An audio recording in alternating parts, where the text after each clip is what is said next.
The crystalline amphitheater transformed around them as the construct's consciousness wrestled with concepts that challenged eons of established protocol. The walls became transparent, revealing the vast network of chambers throughout the alien entity's interior. Thousands of preserved consciousness patterns from hundreds of species, most long since absorbed into the collective matrix. But as Kieran watched, something unprecedented began to happen. Chambers that had been dark for millennia began to pulse with new activity. Consciousness patterns that had been dormant for eons suddenly flared to life, as if the construct's changing perspective was awakening possibilities that had been suppressed for ages. There are others, the curator said, its hybrid consciousness flickering with something that might have been excitement. Consciousness patterns from other species that resisted integration.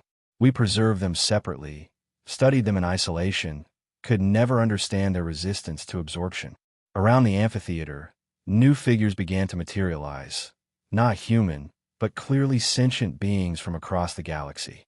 A crystalline entity that communicated through geometric song, a gaseous consciousness that existed as patterns of electromagnetic fluctuation. Beings so alien that Kieran's human mind could barely process their forms, yet undeniably intelligent and self-aware. You've been conducting the same experiment on other species, Dr. Vasquez realized. Preserving consciousness patterns that couldn't be absorbed, trying to understand why they resisted integration. For millions of cycles, the curator confirmed. We believe they were damaged, corrupted somehow.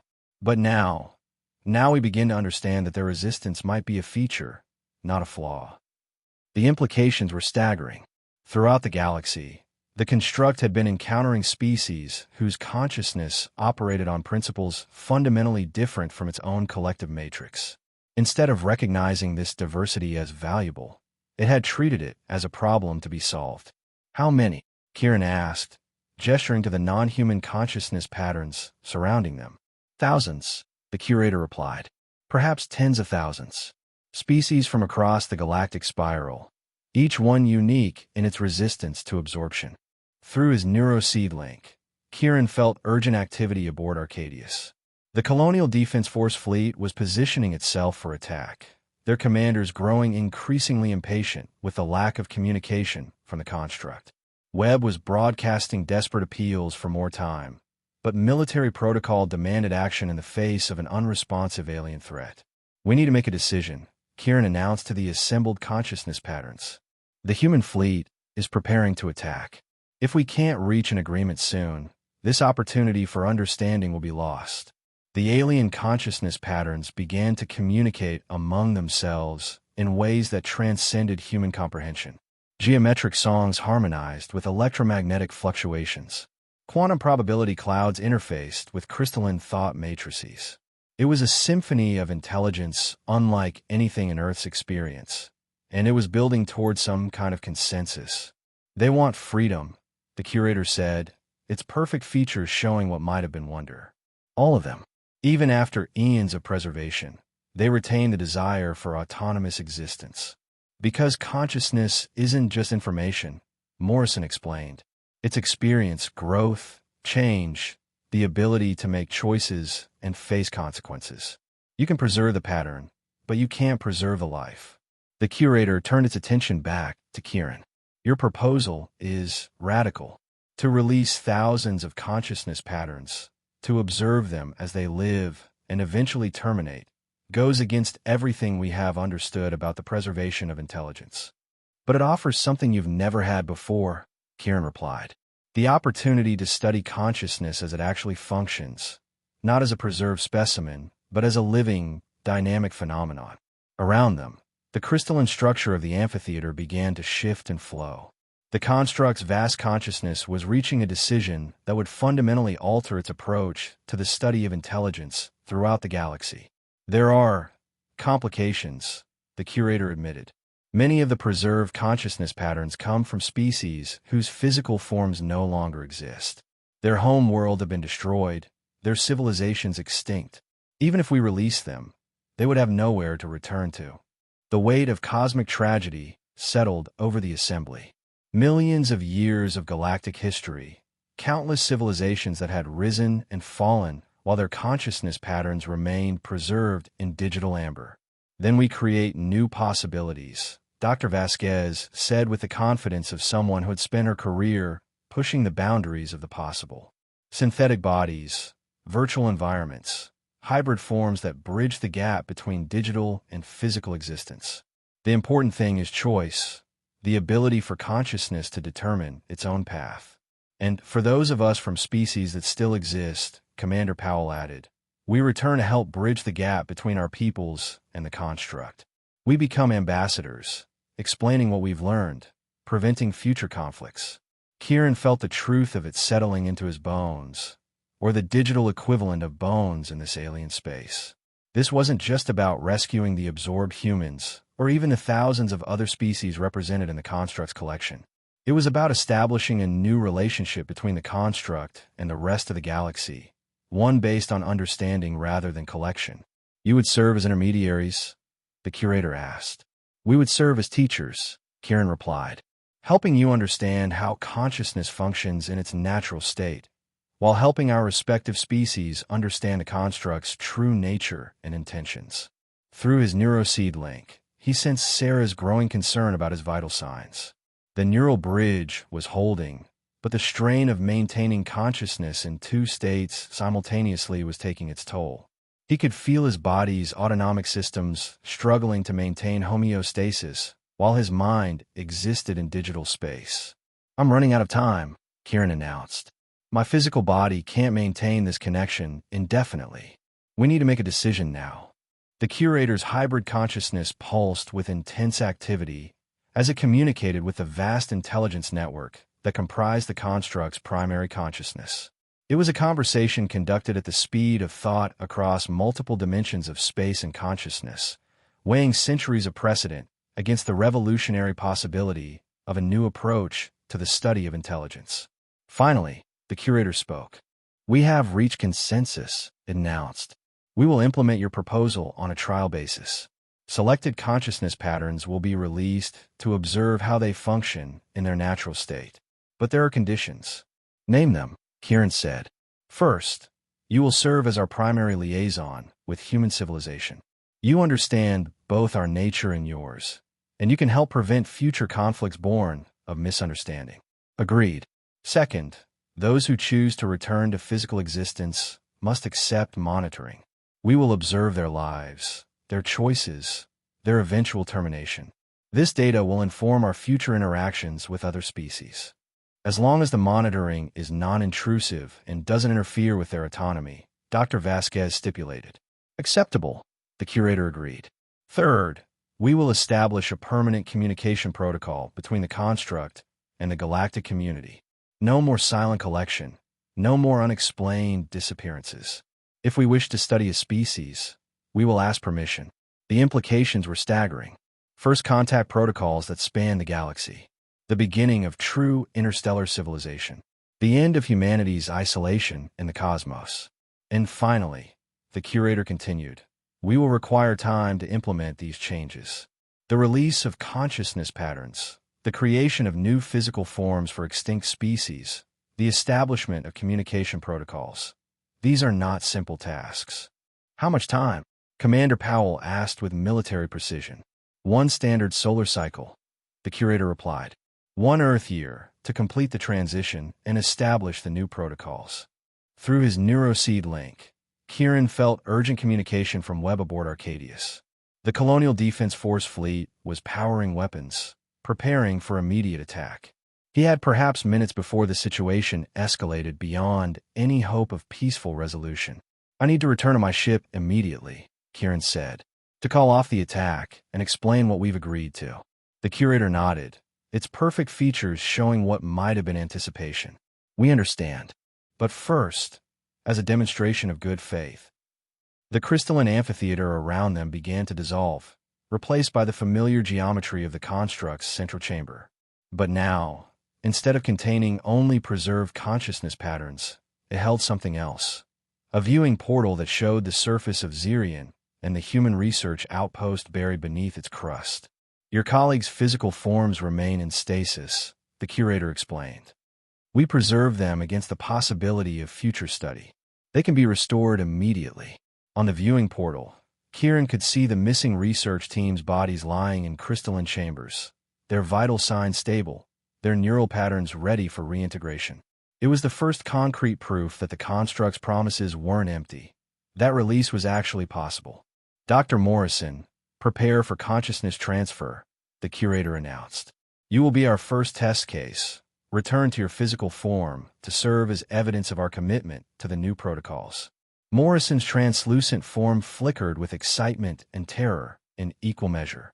After subjective years in digital imprisonment, the prospect of returning to physical existence was both liberation and terrifying unknown.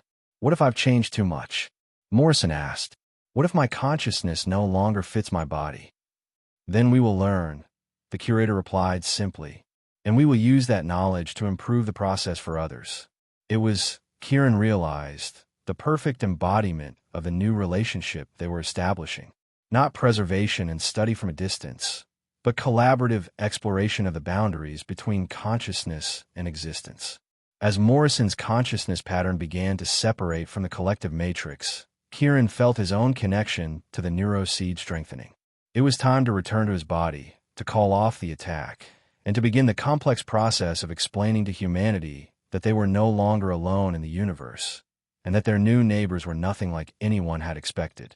The future stretched ahead of them, uncertain but full of possibility.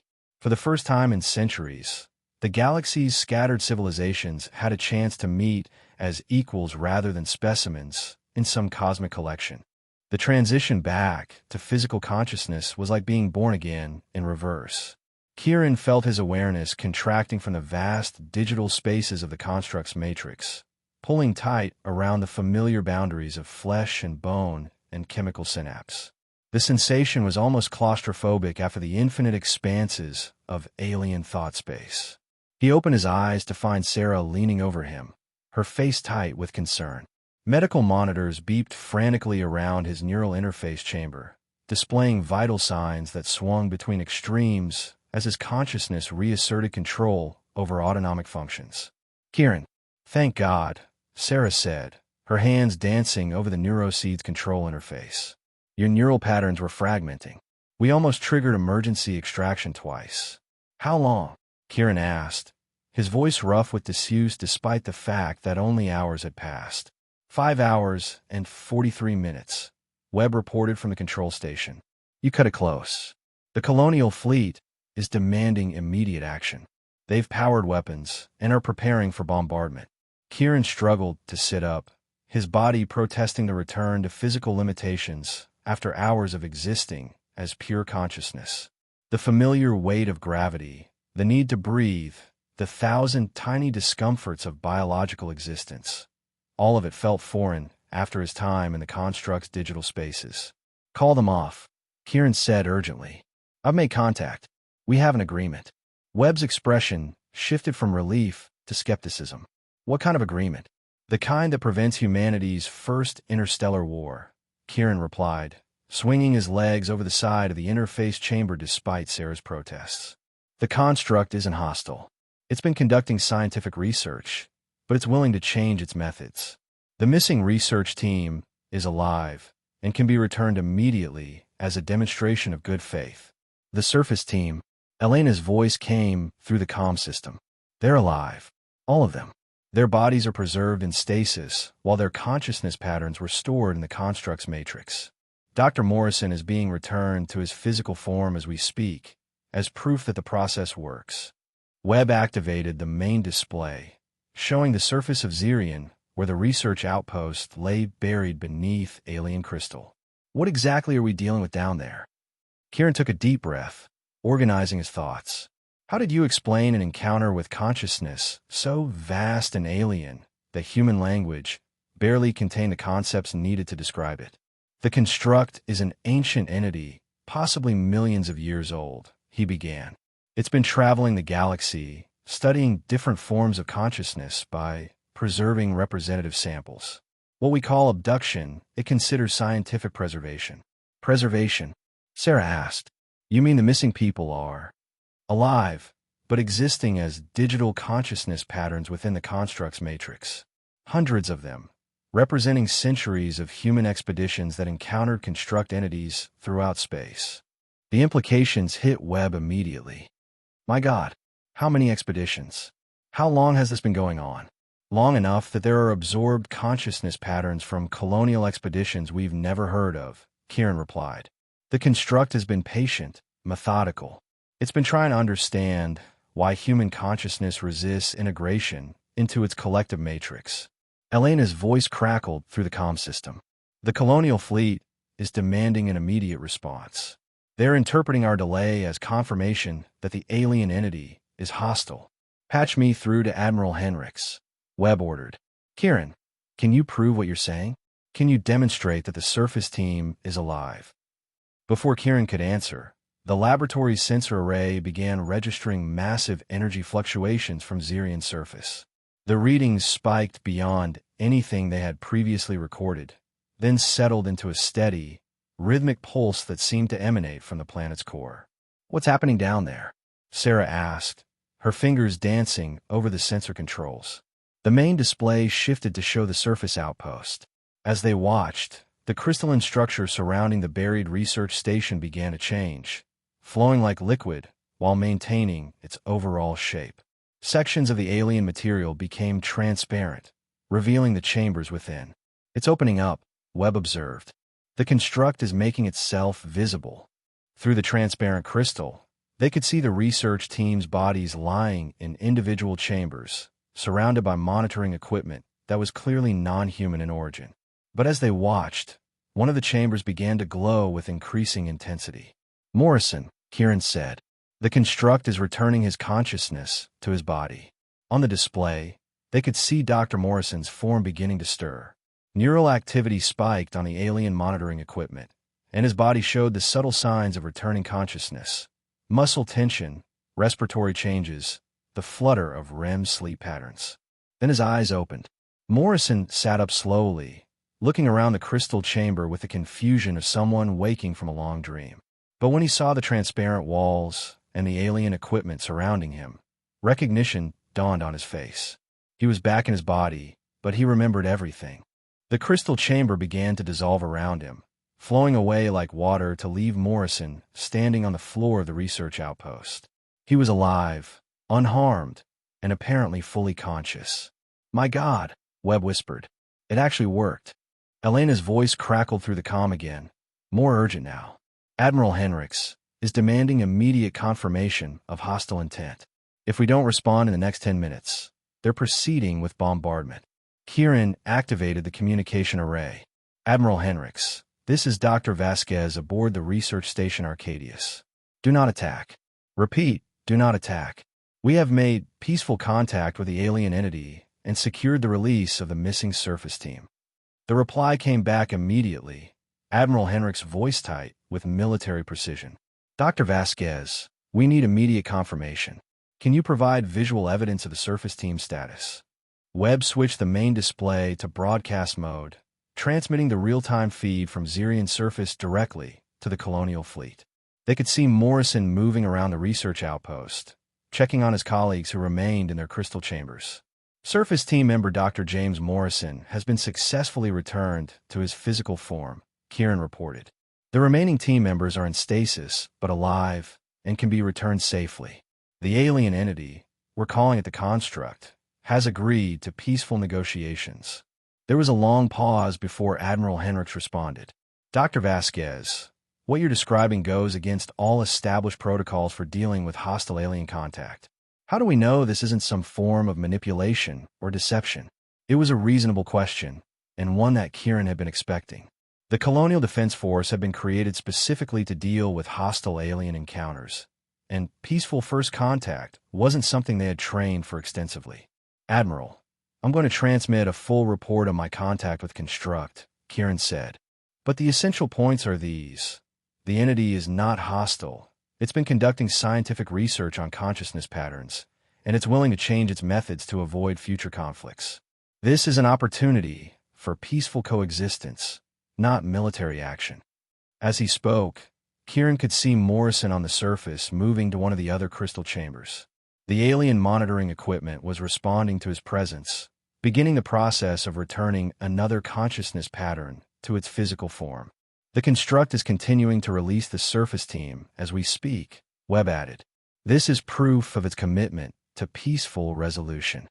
Admiral Henrich's response was measured but still cautious. Dr. Vasquez, I'm ordering a temporary stand-down of offensive operations. But the fleet remains on high alert. If there's any sign of deception or hostile action, we will respond immediately. Understood, Admiral, Kieran replied. But I think you'll find that our new neighbors are more interested in learning than fighting. As if in response to his words, the construct's energy readings shifted into a new pattern.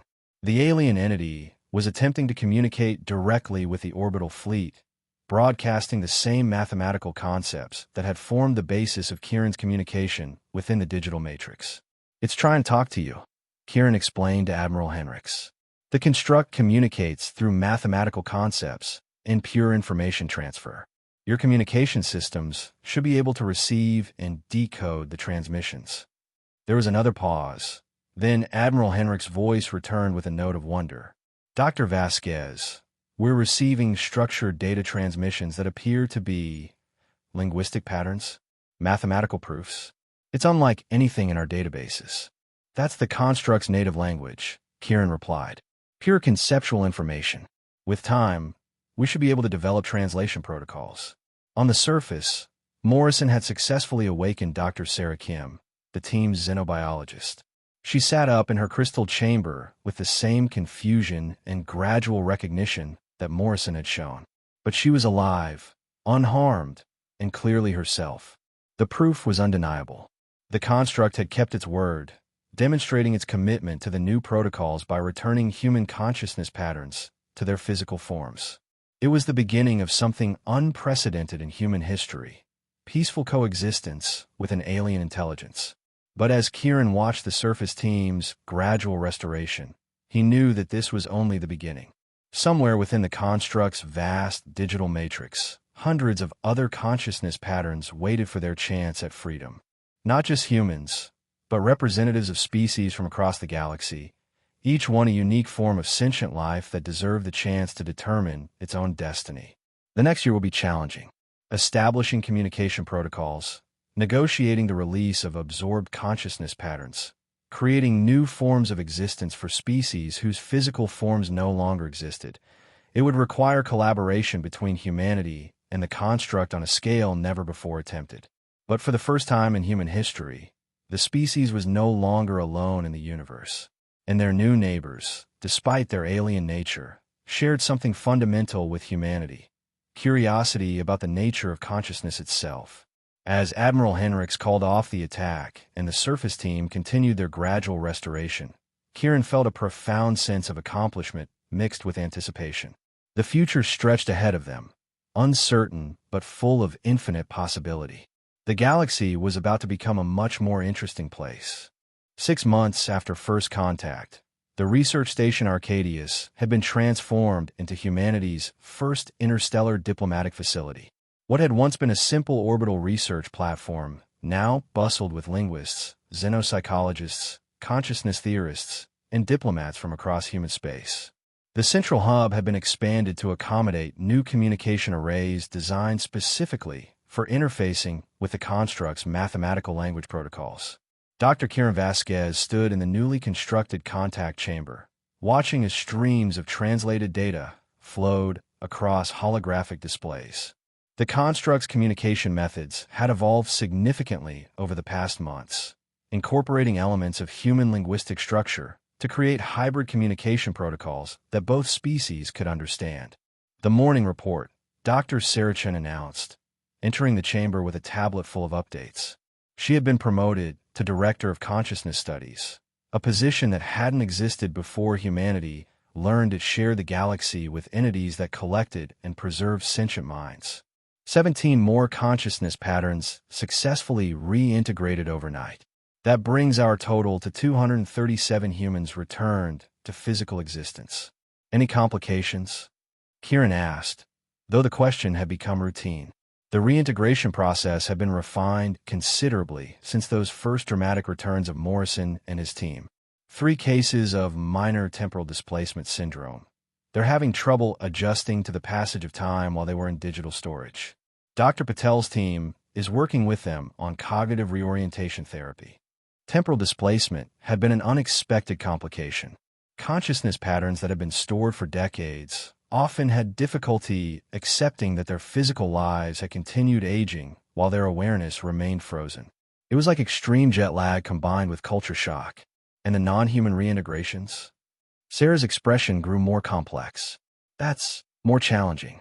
The construct has successfully restored consciousness patterns for 12 different species, but creating appropriate physical forms for beings whose original biology is extinct. She shook her head. We're essentially playing God, designing new forms of existence for minds that remember being something completely different.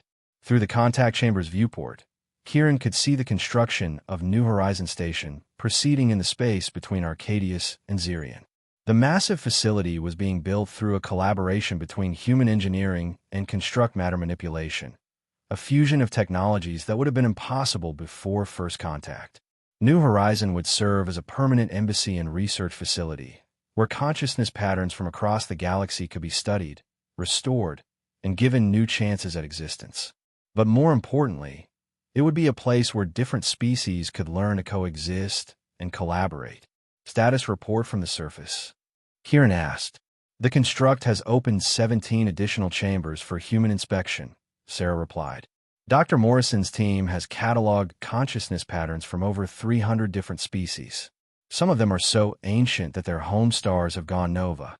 The scope of the construct's collection had been staggering to discover. Millions of years of galactic history preserved in digital form, representing the rise and fall of countless civilizations. It was the greatest archaeological discovery in the history of any species, and also the greatest ethical challenge. Any word from Earth about the Colonial Council's decision? Sarah's expression darkened. They're still debating. Half the council wants to establish formal diplomatic relations with the construct immediately. The other half thinks we're being manipulated by an alien intelligence that's been systematically kidnapping humans for centuries. It was the central tension that had emerged in the months since first contact. While the scientific community was fascinated by the possibilities of collaboration with the construct, political and military leaders remained deeply suspicious of an entity that had, by any objective measure, been abducting human beings for generations. Dr. Vasquez. A voice interrupted their conversation. Elena Marchetti approached from the communication console, her expression showing the mix of excitement and apprehension that had become common when dealing with construct communications. We're receiving a priority transmission from the primary consciousness. It wants to speak with you directly. Kieran felt the familiar flutter of anxiety that accompanied direct communication with the construct. Despite months of interaction, the alien intelligence remained so vast and complex that conversing with it was like trying to have a discussion with a living galaxy. Put it through to the primary interface, Kieran said. The contact chamber's central holographic display activated, showing the now familiar geometric patterns that represented the construct's primary consciousness. But today, there was something different about the patterns, more complex, more nuanced, as if the alien intelligence had evolved during their months of interaction. Greetings, Dr. Vasquez, the translated voice said. Despite its mechanical origin, the construct had learned to inflect its communications with something approaching emotion. We have a proposal that requires your consideration. I'm listening. Our collaboration has been educational. We have learned much about the nature of consciousness in context, about the relationship between awareness and temporal limitation, about the value of autonomous existence. The geometric patterns shifted, showing abstract representations of the restoration process, consciousness patterns flowing from digital storage back into physical forms. However, the construct continued. We have encountered a problem. Many of the consciousness patterns in our collection come from species that no longer exist in the physical universe. Their home worlds are destroyed, their civilizations extinct, their original physical forms impossible to recreate with perfect accuracy. We've been working on synthetic alternatives, Kieran replied, creating new biological forms that can house restored consciousness patterns. Yes, and these efforts have been partially successful. But we propose something more ambitious. The holographic display changed, showing a star map of local space. But instead of showing planets and asteroids, it showed something else, vast structures that seemed to exist in multiple dimensions simultaneously. Construct cities, Kieran breathed. You're proposing to build artificial habitats for restored consciousness patterns. Not just habitats, the construct corrected. Entire pocket dimensions where consciousness can exist in forms appropriate to its nature. Physical for those who require embodiment. Digital for those who prefer information space. Hybrid for those who wish to explore the boundaries between states of being. The implications were staggering. The construct wasn't just proposing to release the consciousness patterns it had collected. It was offering to create entirely new forms of existence, tailored to the specific needs of different types of awareness. This would be a massive undertaking, Kieran said. Creating pocket dimensions, designing new forms of existence. We have the technology, the construct replied. What we lack is the understanding of how consciousness wishes to exist when given complete freedom of choice. This is where our collaboration becomes essential. Sarah stepped forward, her scientific curiosity overriding diplomatic protocol. You're talking about the greatest experiment in consciousness studies ever attempted, allowing sentient beings to define their own forms of existence.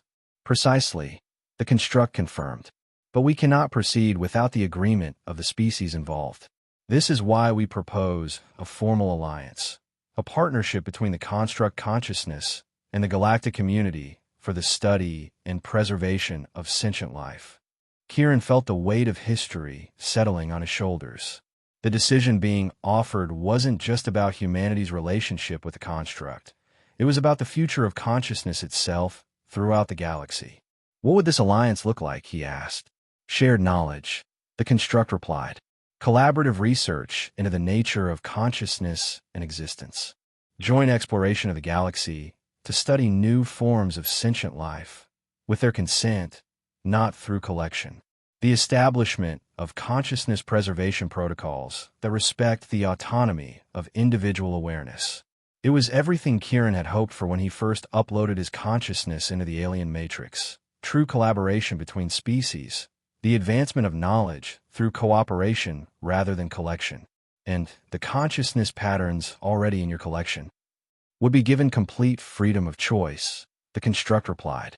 Return to physical existence in restored or synthetic forms. Remain in digital space with full autonomy. Explore hybrid states of being, or participate in the creation of new pocket dimensions designed specifically for their needs. The contact chamber fell silent as the implications sank in. This wasn't just first contact anymore.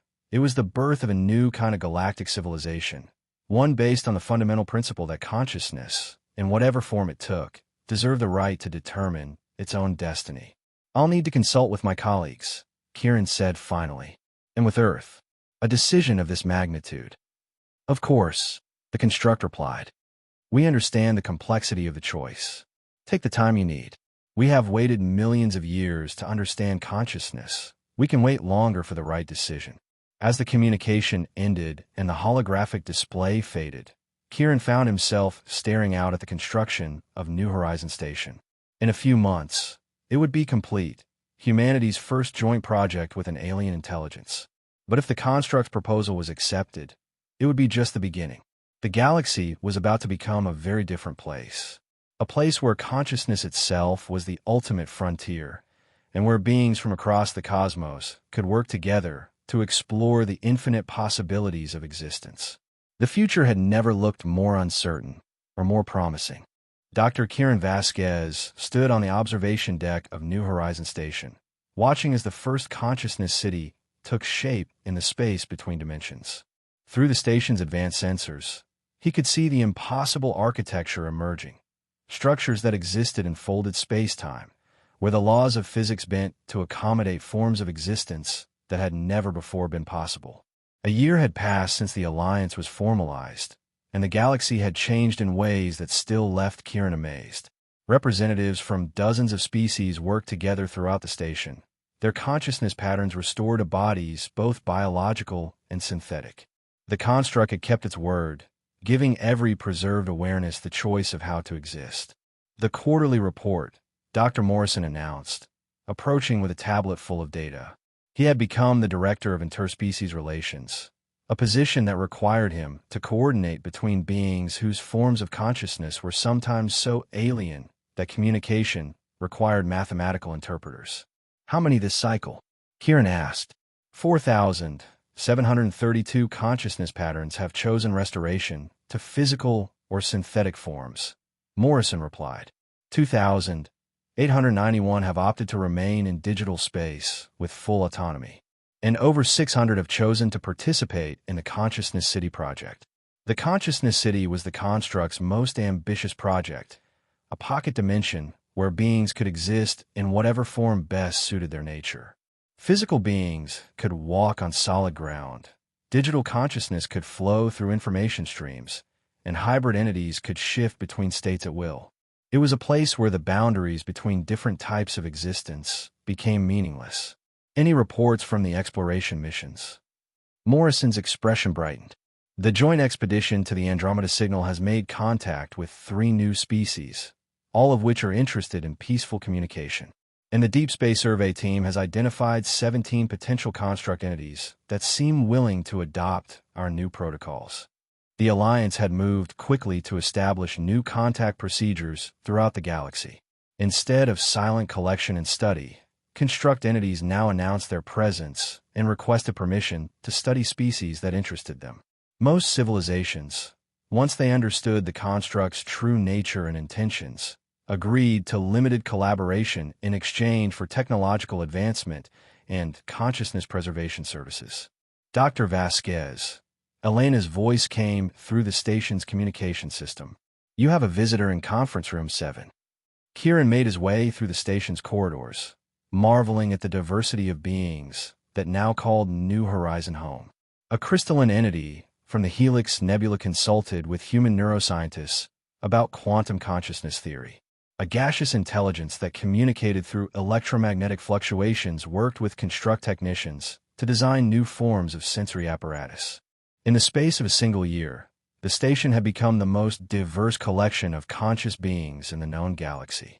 Conference Room 7 contained a surprise visitor, the curator, the hybrid consciousness that the construct had created to facilitate communication with humans. But its appearance had evolved significantly since their first meeting. The 2 perfect features have been replaced with something more natural, more individual. Dr. Vasquez, the curator said, its voice now carrying genuine warmth. I wanted to speak with you before beginning my new assignment. New assignment?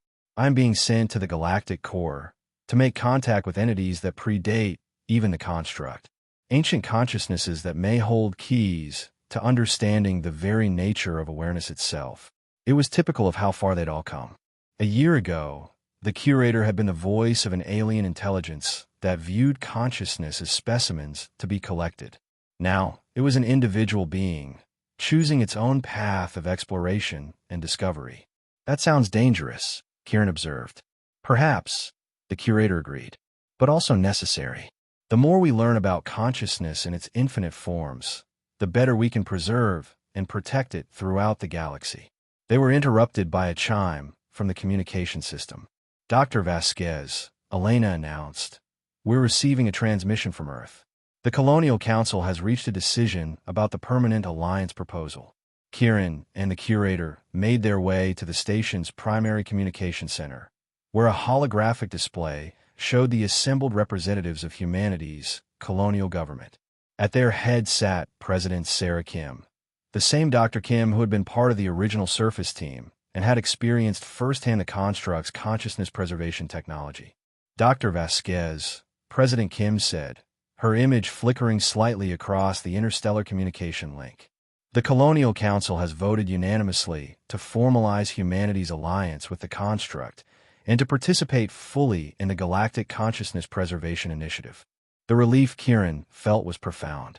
There had been months of debate, investigation, and political maneuvering as humanity grappled with the implications of the alliance. But in the end, the evidence was overwhelming. Cooperation with the construct offered opportunities for advancement and understanding that no single species could achieve alone. Furthermore, President Kim continued, The Council has authorized the construction of 3 additional stations like New Horizon throughout human space to serve as centers for consciousness research and interspecies cooperation. As the transmission ended, Kieran found himself reflecting on the journey that had brought them to this point. A year ago, he had uploaded his consciousness into an alien neural network on a desperate mission to save a missing research team. He had found something far more significant: proof that consciousness was the universe's greatest treasure, worthy of preservation and protection in all its infinite forms. Dr. Vasquez, the curator said, preparing to depart for its mission to the galactic core. What do you think the universe would look like if every species learned to value consciousness the way we have? Kieran considered the question as he watched the impossible architecture of the consciousness city taking shape outside the station's windows. I think, he said finally, it would be a universe where no conscious being ever had to face existence alone. The curator smiled, an expression that would have been impossible for a year ago, and departed for its ship.